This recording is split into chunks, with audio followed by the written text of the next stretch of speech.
안녕하세요, 선생님. 서울에 살고 있는 부부가구입니다. 남편과 저는 1958년생이라 올해 기초연금을 신청할 예정인데, 아이고, 자식들 키워서 결혼시키고 나니 노후 준비를 제대로 못해서 걱정이 많답니다. 그런데 궁금한 것이 있어요. 집은 얼마까지 기초연금을 받을 수 있는 건가요? 그리고 현금은 얼마까지 기초연금을 받을 수 있을까요? 월급을 받아도 기초연금을 받을 수 있겠죠? 알베르토 쌤, 명쾌한 답변 부탁드립니다.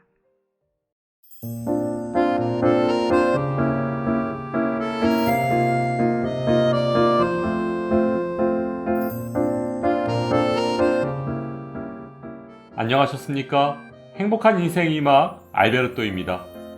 2023년 새롭게 바뀐 기초연금 선정 기준액 대비 부동산, 현금, 그리고 월급은 과연 얼마까지 기초연금을 받을 수 있을지 오늘 아주 쉽게 설명해 드리겠습니다.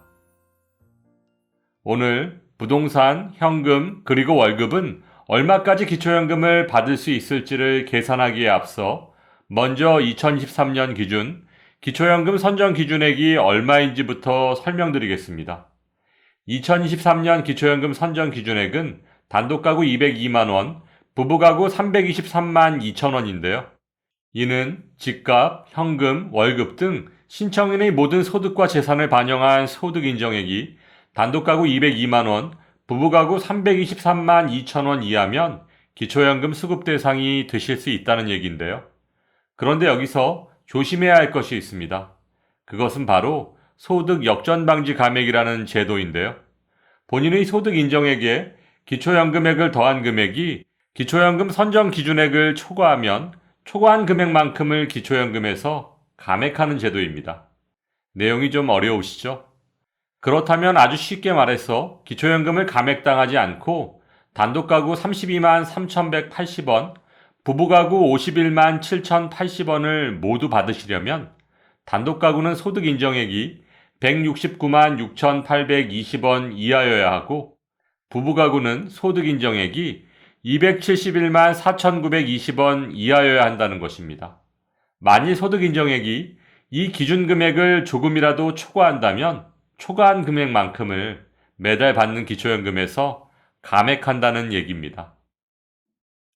그럼 지금부터 집값, 현금, 그리고 월급은 도대체 얼마까지 기초연금을 받을 수 있는 건지 계산해 보겠습니다. 첫 번째, 집값은 얼마까지 기초연금을 받을 수 있을까요? 살고 계신 집 이외에 다른 소득과 재산이 전혀 없다는 전제하에 계산해 보면 먼저 기초연금 계산 시 집값은 시가 기준이 아닌 시가 표준액, 즉 공시가 기준으로 반영되고 지역별 기본공제는 대도시 특례시는 1억 3,500만 원, 중소도시는 8,500만 원, 농어촌은 7,250만 원까지 공제받으실 수 있습니다. 이렇게 시가표준액에서 지역별 기본공제를 한 다음 소득 환산율 4%를 곱하고 다시 12개월로 나눠주면 집값에 대한 소득 인정액을 구할 수 있는데요.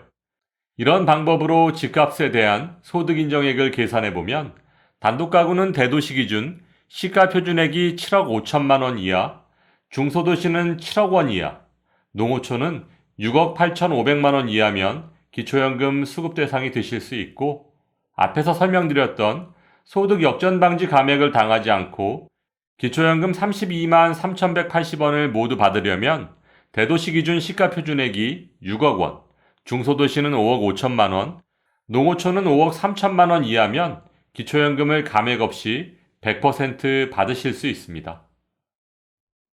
다음, 부부가구가 기초연금 수급 대상이 되시려면 부동산 가격이 대도시 기준 시가표준액이 11억 원 이하, 중소도시는 10억 5천만 원 이하, 농어촌은 10억 3,700만 원 이하까지 기초연금 수급 대상이 되실 수 있는데요. 부부가구 역시 소득 역전 방지 감액을 당하지 않고 기초연금 51만 7,080원을 모두 받으려면 대도시 기준 시가표준액이 9억 4천만 원, 중소도시는 8억 9천만 원, 농어촌은 8억 7천만 원 이하여야 합니다.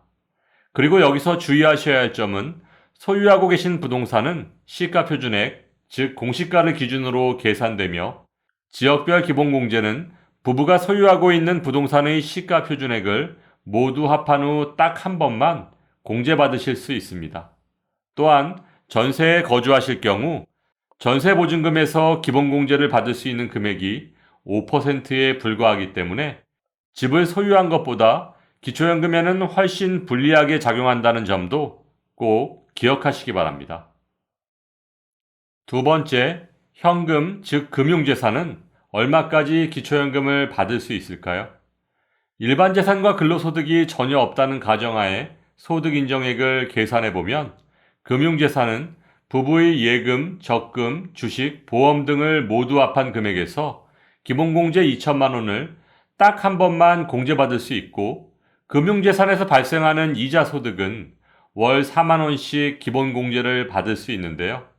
1년 만기 정기예금의 이자율이 5%라는 전제하에 금융재산의 소득 인정액을 계산해 보면 단독가구는 금융재산이 2억 7천만 원 이하, 부부가구는 4억 3천만 원 이하까지 기초연금 수급 대상이 될 수 있고 금융재산 또한 소득 역전방지 감액을 당하지 않고 기초연금을 100% 모두 받으려면 단독가구는 금융재산 2억 3천만 원, 부부가구는 3억 7천만 원 이하까지 받으실 수 있습니다. 마지막 세 번째, 월급, 즉 근로소득은 얼마까지 기초연금을 받을 수 있을까요? 근로소득은 기초연금의 모든 소득 중에 가장 혜택이 많은데요.